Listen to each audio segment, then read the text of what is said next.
Ministeerri muummee Dr. Abiy Ahmed magaalaa Finfinneetti tajaajila socho'aa awutoobisii Masoob hojii eegalchiisan. Saganticha irratti haasaa kan taasisan Ministeerri muummee Dr. Abiy Ahmed akka biyyaatti hudhaalee jiran keessaa tajaajila kennamu irratti itti quufinsa maamilaa dabaluun tokko ta'uu himanii kenniinsa tajaajilaa irratti jijjiiramni bu'uuraa barbaachisaa ta'uu kaasaniiru.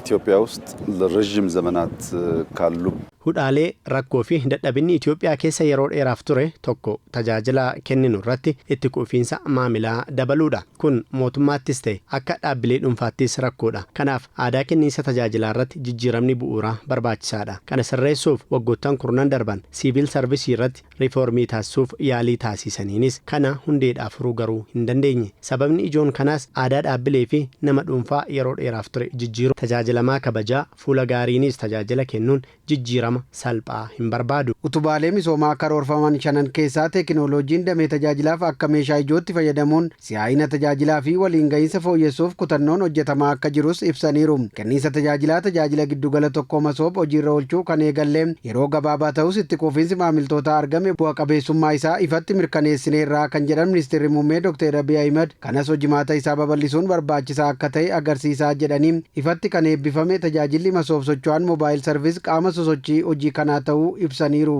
እኛ በለውጡ የወሰናቸው jijjiiramaan asitti kan nuti murteessine utubaan dinagdee shanan qonnaa, indaastirii, turizimii, albuuda isaan kun arfan kanneen beekaman yoo ta'an shanaffaan garuu teeknooloojiidha. Teeknooloojiin oomisha albuudaa, qonna, indaastirii akkasumas turizimii guddisuuf murteessaan teeknooloojiidha jennee turre damee hundaan bu'aa irraa arganneerra.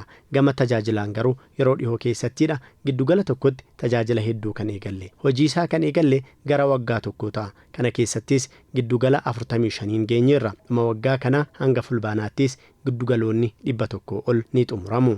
Yeroo ammaa tajaajiloonni gara 3,000 ta'an giddugala tokkotti kennamaa jiraachuu kan himan Dr. Abiy Ahmed biyya guddaa akka Itoophiyaaf garuu kun ga'aa miti jedhan. Haa ta'u malee namni hedduun tajaajila barbaachaaf gara giddugalaa dhufuurra tajaajila socho'aa Masoob kanaan gara ummataatti dhiyaannee tajaajila kennuun rakkoo gama kanaan jiru furuun ni danda'amas jedhan. Tajaajilli socho'aa awutoobisii Masoob gara bilbila harkaa moobaayiliitti ce'uu qabaa kan jedhan Dr. Abiy Ahmed kana taasisuufis waraqaan eenyummeessaa dijitaalaa murteessaa ta'uu eeraniiru. የመሶብ አገልግሎት ኢትዮጵያ ውስጥ እያመጣ ያለው እርካታ ቲቁፊንሲ ማምላ tajaajila giddugala tokko Masoobiin argamaa jiru beekamaadha. Kana babal'isuu qabna. Kana namni beeku shaakaluu qaba. Namni bilbila harka isaarra jiruun tajaajila kan argachuu qabu. Tajaajila socho'aa awutoobisii Masoob kun gara bilbila harkaa moobaayilatti ce'uudha qaba. Kana taasisuufis waraqaan eenyummeessaa dijitaalaa murteessaadha. Nama tajaajilu yoo hin beekne badii dhaqqabsiisuu danda'a. Namicha yoo beekne garuu tajaajila barbaannu kennuuf liqaa fi tajaajila faayinaansii barbaadu kennuufis murteessaadha. Hojiirra oolmaan teeknooloojii seektara hundaarratti jijjiirama qabatamaa agarsiisaa jiraachuu kan eeran Ministeerri muummee Dr. Abiy Ahmed kanas babal'isuun waggoottan 2-3 dhufanitti namuu bakka jirutti tajaajila barbaadu akka argatuuf kan hojjetamu ta'uu kaasaniiru.